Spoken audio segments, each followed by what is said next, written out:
Welcome into Point Blank, brought to you by Fitz Roofing. I am Brandon Strange. He's Joe Blank. Joe, let's talk some Texans. Now that the Texans and the rest of the AFC South have made their draft picks, we have a much better idea of how these teams will all stack up now, or at least we think we do. Pro Football Focus gave us some grades to work off of. I'll give you to them, and you can tell me if you think they have any merit at all. Texans were graded a C+, the Colts graded a B, Jags an A, Titans C+. Do those things mean anything to you?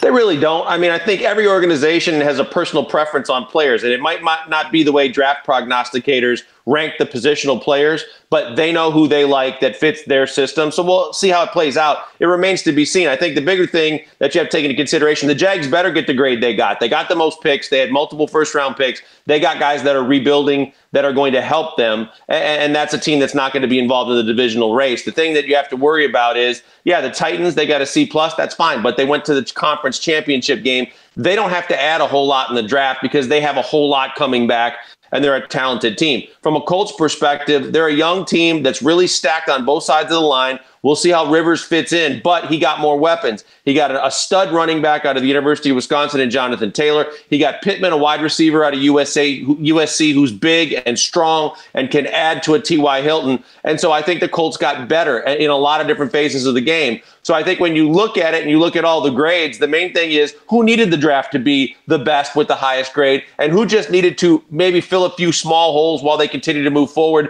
and progress. I think the Texans needed to get the most out of it. They might have done okay, but they also lost quite a bit with losing D-Hop and DJ Reader. So I think that's how you got to kind of look and formulate your opinions when you look at the draft. And as it stacks up, then to try and say, how does the division stack up? I'm going to ask you, put you on the spot and ask you who's going to win the division. But before we do that, let's talk about our friends at Fitz Roofing who sponsor our videos. They are running a special, are they not? Fitz Roofing are great people, and they're dedicated to Houston. And you really know that because in a time like this, when everybody's in need, they're coming through in the clutch. That means they're going to do minor repairs for free. That means if you have a roofing leak or you're thinking about doing something to your roof or your gutters aren't cooperating, all you got to do is call 832-521-3001. You can also log on to fitzroofing.com. But they're going to come out, see what you have, see what they can do. And if it's minor repairs, they're going to do it for free because they want to show you that they're dedicated to you and the people of Houston, even in the time when times are tough. So I think it's a good thing, and we love the people at Fitz Roofing. All right, so now it's that time that I put you on the spot. Who do we think wins this division now, the AFC South? My gut feeling is the Indianapolis Colts. I think they got better in the draft, and they just added to an already young and kind of really talented team that underachieved a year ago.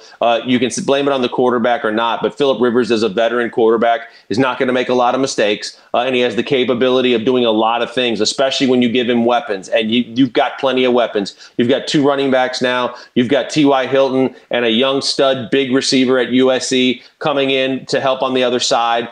You've got the trenches with maybe arguably the best offensive line in football taken care of, and on the defensive side of the football, you've got young, hungry defenders that do everything that they need to do. You take the Colts, you take the Titans, and to me, it's a two-team race. I think the Texans may have a chance to try and, do some damage and make some waves, but there's too many question marks right now. You don't know what they're going to do, if they're going to keep Kenny Stills. Is Watson going to have enough weapons? Is that line going to hold up? Defensively, can they replace DJ Reader? Is J.J. Watt going to stay healthy? Can they get more help in the secondary? What are they going to do at safety? Question marks don't give you the inclination that this team's going to win the division. I think it's a two-team race. I think it's the Titans and the Colts. And in my opinion, the Colts got better in the draft and with the addition of Rivers. And I think the Colts take the next step up and they win the division. So do you see the Texans not making the playoffs at all, or do you think maybe they squeak in with a wild card? I think the big thing is if they benefit from that third wild card position. The fact that they've added another wild card position this year might be right in the wheelhouse of Bill O'Brien and the Texans, and they might find a way to try and grasp onto that. If they don't do that, then I don't think they make the playoffs this year. I think the division is stacked. I think the conference has gotten better, and I don't think that there's going to be that many openings. That last and final wild card position could be where they could actually sneak in.